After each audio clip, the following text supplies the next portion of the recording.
What's up, Weez? Welcome back to the second episode. Finally, it's been a while.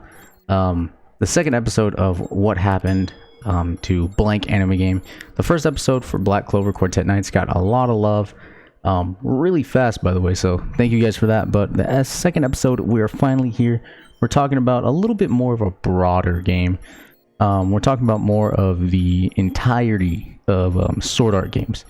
And for the video, in the background, you're gonna be seeing the gameplay is gonna be just the Sword Art Online Fatal Bullet game.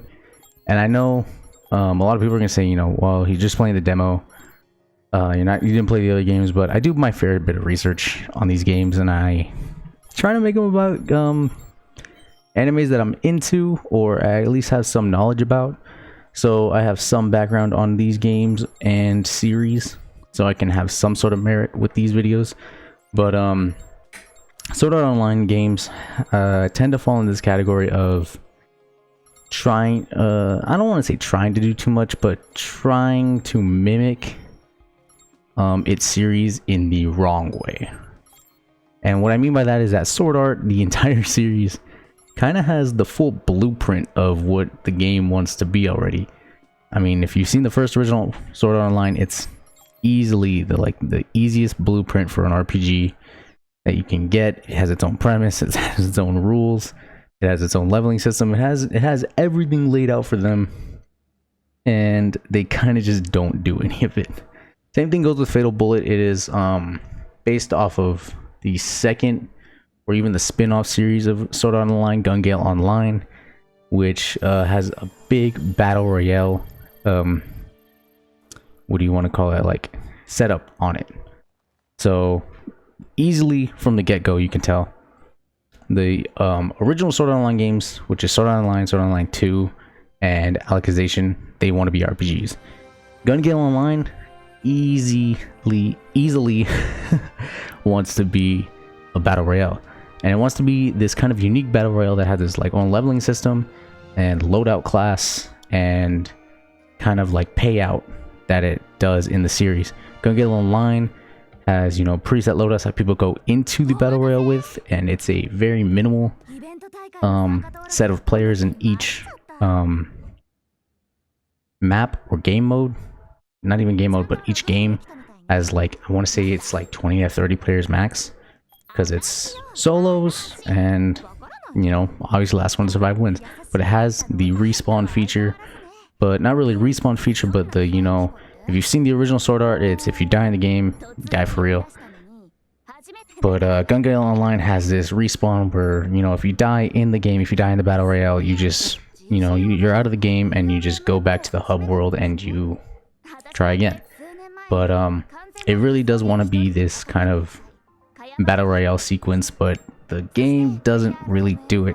And some flaws that the games have kind of spreads out into all of the Sword Art Online games is that they are very dialogue heavy. There are sequences where you play the game for maybe, I want to say if you're going fast, it's about 3 minutes, but if you take your time, it's probably 5 minutes, but then you'll switch into a dialogue cutscene that is about 10.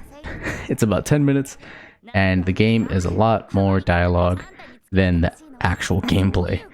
Even some of the quests in the game are just running from one dialogue point to the other and just doing that over and over again. It's a big problem because, one, games are interactive. You want to be doing gameplay. And when gameplay is put to the side for dialogue, it doesn't make for a great game. But another thing the game tries to do is kind of tries to branch off from what the series is, which kind of what I was saying in the beginning. But you know, the Sword Art main story, main sequence games really are just MMOs, but they kind of play in like a Monster Hunter type way, where it's just big baddie to big baddie.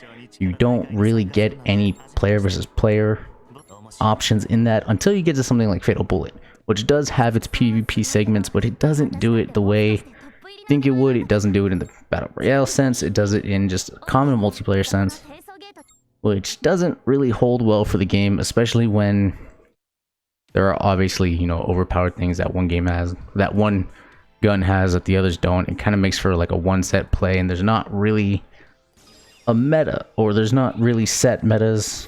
There's not really anything you want to do. It's mostly just pick the one gun, and it doesn't help for it. So big thing of what happened to these games is that they didn't really follow in the anime's footsteps. These were really just a made to be made kind of game. You know, obviously the Sword Art main sequence games wanted to be an RPG, and I think they would have been done better if they truly stayed to the Sword Art Online formula, which was the 100 floors dungeon crawling experience with some hub worlds in the middle, and they had a permadeath feature, kind of like DayZ, or I don't know what other games had it like that. I think H1Z1 was the one before it became a battle royale, or if it even, I don't even remember if it started off as like a DayZ clone, but DayZ had its permadeath feature, so if you died, you had to create a new character, start from scratch. If Sword Art worked like that a little bit, and there was an actual end goal of getting to floor 100 and actually, you know, winning the game, that would have worked perfectly fine. Because, you know, obviously you had to watch out for mobs, you had to watch out in the dungeons, but you also had to watch out for human players. And even, you know, maybe at floor 20 or every 10th floor, there's a hub world where it's a peaceful area and you can kind of restock on everything. Or if you needed to go back, you can go back down floors and go to shops, take a break, or just, you know, calm down on the game for a bit. It would have helped a lot for the Sword Art Online games. They would have done really good. As for Gun Gale Online games like Fatal Bullet, it just needed to be a battle royale, and it could have been its own unique battle royale where you go in with custom classes. So you could have gone in as a sniper, you could have gone in as a running gunner with an SMG, or you could have been some if I can speak right now, or you could have been some sort of support with, you know, an assault rifle or LMG. You could have just been somebody, you know, just holding it down, being an armor guy with a tank. Not with a tank, but like tanking bullets or something like that. It could have been, you know, one of the more unique battle royale games, and that really could have helped its case a lot. But they decided to do, you know, the more RPG route and kind of just make it this running gunner looter shooter that didn't really land well. And it's another problem with a lot of these anime games is a lot of them don't focus on longevity. They kind of more focus on just getting the game out there. If it's not a big franchise like Dragon Ball with Xenoverse and Fighters, or Naruto with Storm 4 and Shinobi Strikers, and One Piece somehow with Pirate Warriors. One Piece is going to be another episode some point. But if it's not one of these big names, they're not gonna support the game for a long time. They really just make these games to put it out there and kind of just be like the, you know, you wanted a game on this series, or we wanted to make a game on this series, here you go, this is what you got. And it really hurts Bandai's reputation in that, because you can't put any expectations with any of these games, because they've made so many more flops than they have made any, you know, hit games. You know, if you look at Bandai, their hit games are just, you know, big names. Dragon Ball, Naruto, and One Piece. Those are the really big games. A lot of the others are either going to be like cult classics or just straight misses. And I don't know why Bandai just decides to just chill out games and not really put some time into them, because they also just outsource games to like other developers, which I believe is what they did with Tokyo Ghoul, which that could be a whole nother video, because Tokyo Ghoul Re was not a great game. But they're very niche games for just a quick fix and a quick buck, because they don't support the game months after release.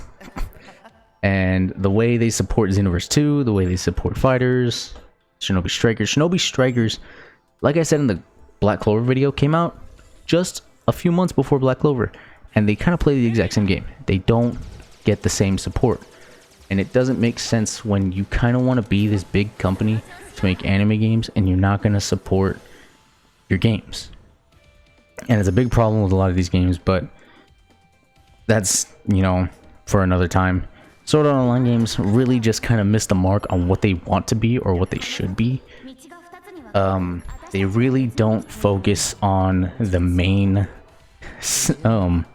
appeal of the franchise, they kind of just go for a we need to make a game now sense. They don't really want to make the MMORPG. They want to make the single player RPG storyline kind of just dialogue heavy game. And that's the big reason a lot of these Sword Art games flop, because even these, they don't get much promotion either. They don't get much promotion, they don't get much hype. They're very shadow dropped games. A lot of them, like I think Fatal Bullet came out in 2018 or 19. I didn't see a single promo for it. I didn't see a single commercial or ad, anything for that. But to be fair, that is kind of the case with most anime games. You're not going to see ads for them. You're not going to see promotions for them unless you are following. And you'll mostly see them on social media unless you're following the developers, or if you're following Bandai, you're not going to see a lot of promotion for them. And if you do, it's just like a single promoted tweet or once a month. You're not going to see much. Even if there's DLC for the game, you're going to see the ad for DLC, and that's it. You're not going to see much. So it's just another case of Bandai not really wanting to support these smaller, and I say smaller with a grain of salt because Sword Art Online is a fairly big series. Black Clover is a really big series. And you're not going to see a lot of support for them for some reason. I don't know why Bandai doesn't want to support these games. I don't know if they just want to put all of their focus, all of their teams on these bigger names that have, you know, guaranteed success. Bandai's just not one to take risks, is really what it chops down to in a majority of these anime games.